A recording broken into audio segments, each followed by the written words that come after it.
A paz do Senhor Jesus, eu sou a doutora Mariana Mendes. Hoje, 24 de março de 2024, quero compartilhar mais uma palavra do Senhor. A palavra de hoje encontra-se no livro de Atos, capítulo 3, versículo 4, 6, que diz assim: Pedro e João olharam bem para ele e então Pedro disse: Olhe para nós. O homem olhou para eles com atenção, esperando receber deles alguma coisa. Disse Pedro: Não tenho prata nem ouro, mas o que tenho, isto lhe dou. Em nome de Jesus Cristo, o Nazareno, ande.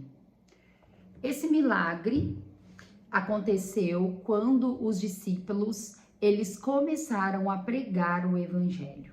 A palavra nos conta que todos esses apóstolos, eles estavam fazendo milagres em nome do Senhor Jesus a todo o momento.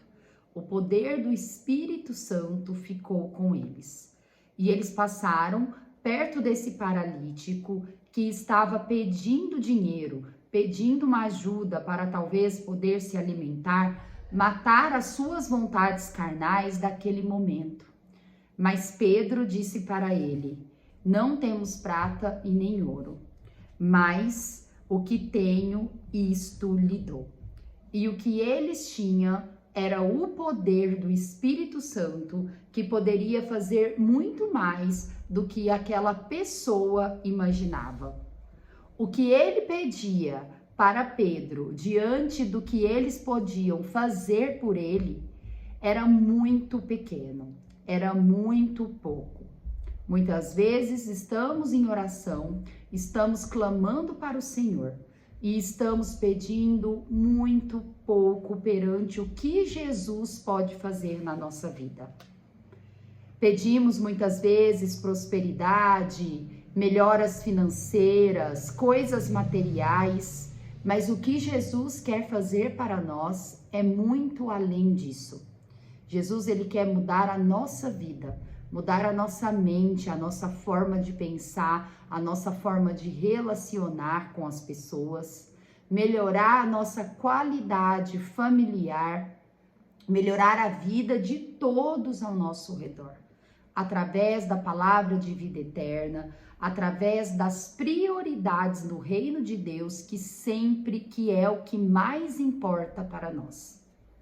Nós, distantes do Senhor, ou muitas vezes focados apenas no nosso problema de hoje, no nosso problema atual, assim como aquele paralítico que estava focado nas suas demandas daquela hora, daquele momento, daquele dia que ele estava vivendo.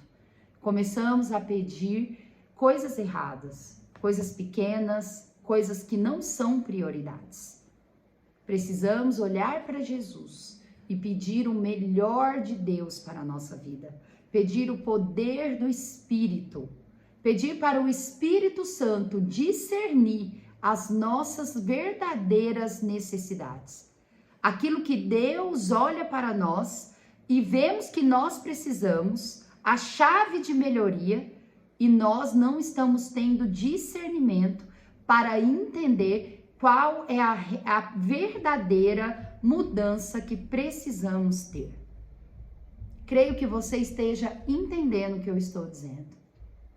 Muitas vezes focamos tanto na tristeza, na angústia que estamos sentindo e pedimos um remédio para alívio sintomático, mas não para cura. Jesus, ele pode dar muito além do que almejamos. Assim como aquele paralítico ganhou muito além do que poucas moedas de prata ou de ouro. Ele recebeu o milagre do poder de Jesus, do poder do Espírito Santo. Precisamos fazer uma oração inteligente, focada em Jesus, pedindo para Deus fazer uma limpeza na nossa vida. Pedindo para Deus abrir a nossa mente para o que realmente importa, para assim podermos fazer oração alinhadas à vontade do Senhor. são orações boas, perfeitas e agradáveis aos olhos de Deus. No dia de hoje, eu peço para que o Senhor aponte para nós quais as verdadeiras necessidades, quais são as verdadeiras curas para o problema que nós enfrentamos.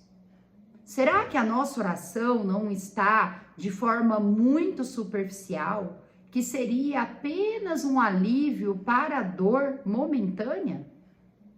Precisamos pedir a cura real, a cura divina para os nossos problemas, independente que tipo de problema que temos. Precisamos pedir entendimento para Jesus. Jó, quando ele viveu aquele momento de tribulação na vida dele, ele ficou muito entristecido, muito desanimado, mas ele jamais duvidou da soberania, da onisciência, da onipotência de Deus.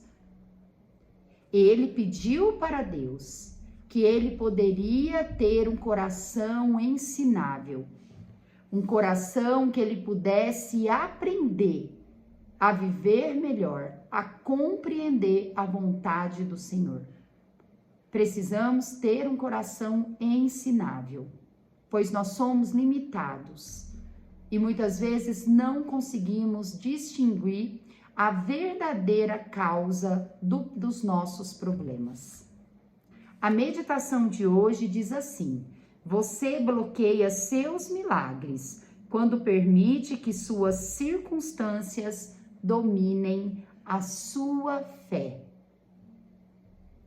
Esse paralítico pedindo esmolas lá em Jerusalém, ele é uma prova da limitação que ele estava vivendo pela circunstância. Ele, paralítico, já tão acostumado a ser mendigo, a estar paralisado, que ele não mais pedia coisas para mudança de vida, mas apenas para alívio daquela dor momentânea. Será que hoje nós não estamos assim? Será que hoje estamos tão acostumados com a circunstância ruim, com as dificuldades da nossa vida, que pedimos para Deus apenas alívios momentâneos? Mas deixe Deus trabalhar na sua vida a partir de hoje. Coloque tudo, aprenda a entregar a Deus totalmente os nossos problemas e pedindo para Ele clarear nossa mente e resolver por completo a causa do nosso problema. Nós não sabemos como que foi o dia seguinte desse paralítico, que não era mais paralítico, após encontrar o poder do Espírito Santo através da vida de Pedro e de João. Mas com certeza, a partir daquele momento, ele teve a oportunidade de não mais mendigar, de não mais viver de esmolas. Deus, ele quer dar uma cura completa, uma solução completa para o nosso problema. A leitura bíblica de hoje encontra-se em Lucas 4, capítulo 4 de Lucas, onde eu quero compartilhar uma passagem de Jesus, que encontra-se no versículo, estou abrindo aqui a minha Bíblia, no versículo 16 ao 30, que é Jesus prega em Nazaré e é rejeitado pelos seus. A palavra de Deus diz assim: indo para Nazaré, onde fora criado, entrou num sábado na sinagoga, segundo o seu costume, e levantou-se para ler.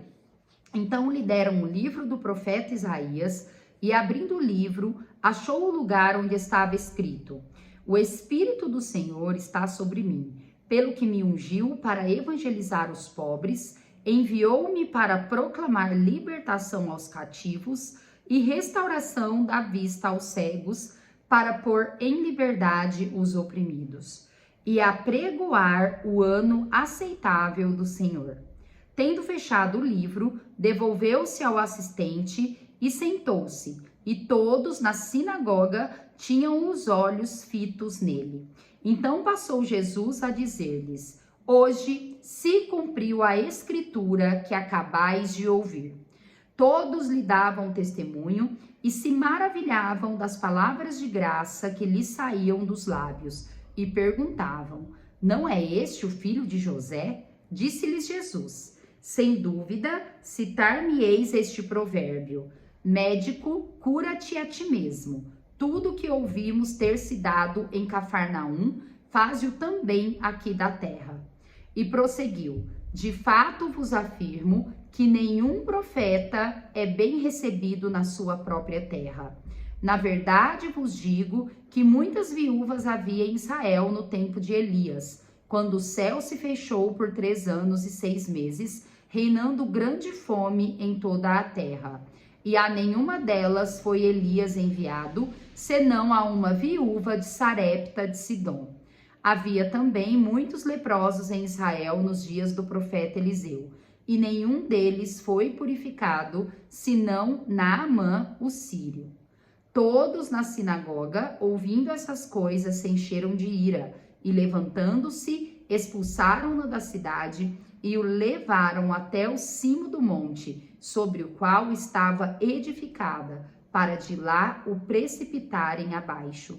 Jesus, porém, passando por entre eles, retirou-se. Essa passagem da vida de Jesus foi bem no início do seu ministério. E ele retorna a Nazaré, cidade onde ele cresceu e morou com seus pais José e Maria. Quando ele entrou na sinagoga, ele começou a ler uma passagem do profeta Isaías, um profeta messiânico, onde falava da vinda do Messias esperado tanto pelo povo de Israel daquela época. E Jesus afirmou a todos eles: hoje essa palavra se cumpre através de mim. Jesus falou abertamente para aquele povo que ele era o Messias. Mesmo aquele povo vendo tamanha sabedoria de Jesus, a habilidade que ele tinha para falar das Escrituras, pois Jesus, 100% Deus, é o ser mais supremo de inteligência que já pisou aqui na Terra. E eles não creram em Jesus. E Jesus, ele nunca nos obriga e nos força a acreditar nele. Jesus, ele é tão maravilhoso que até desde a época que ele veio em carne na terra, até os dias de hoje, ele não força ninguém a crer nele. Ele não força ninguém a crer na sua doutrina e reconhecê-lo como Jesus.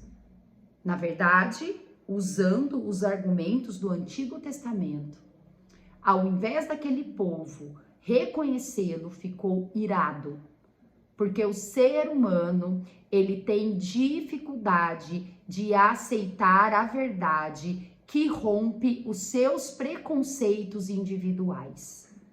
Como o preconceito, o orgulho, a arrogância, ela nos leva para trás. Elas acabam com a nossa vida, gerando escamas nos olhos e tirando o nosso discernimento.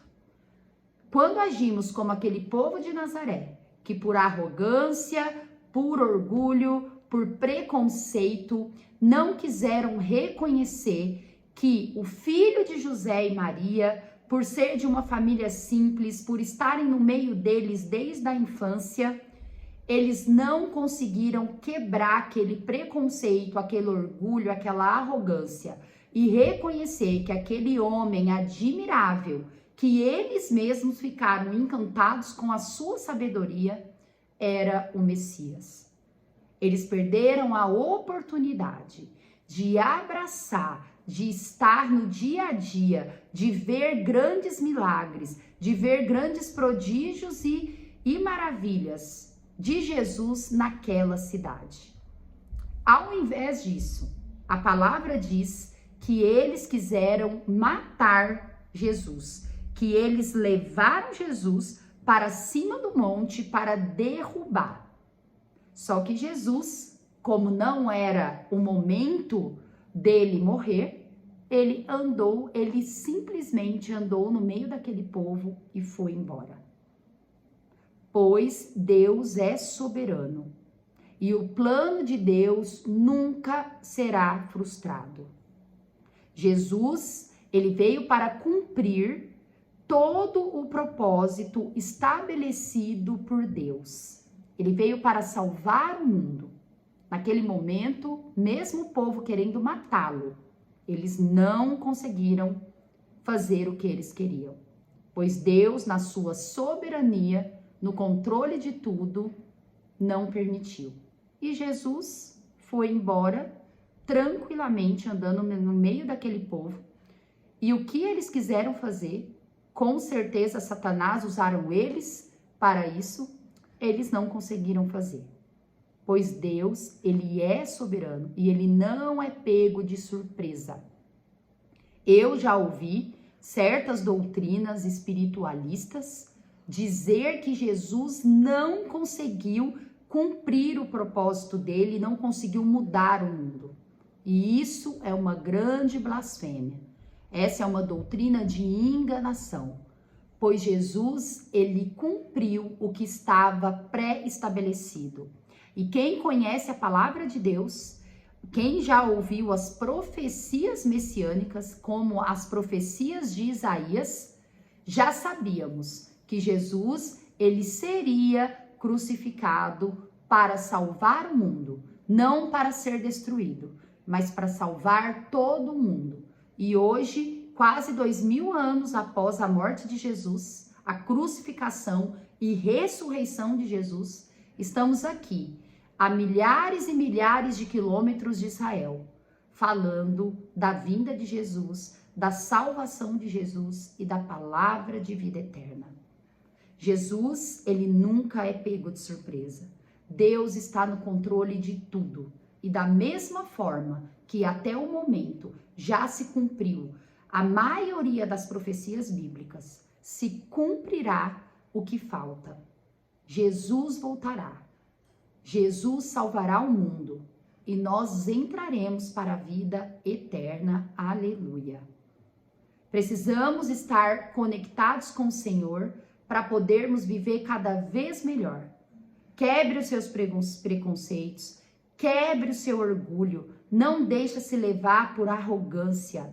Não perca a oportunidade de estar com Jesus, de estar com o Espírito Santo, de fazer-se morada para o Espírito Santo e poder fazer grandes feitos, grandes obras em nome de Jesus. Deus abençoe a vida de cada um. Um bom domingo, um bom culto ao Senhor Jesus. Amo vocês em Cristo Jesus. Até amanhã.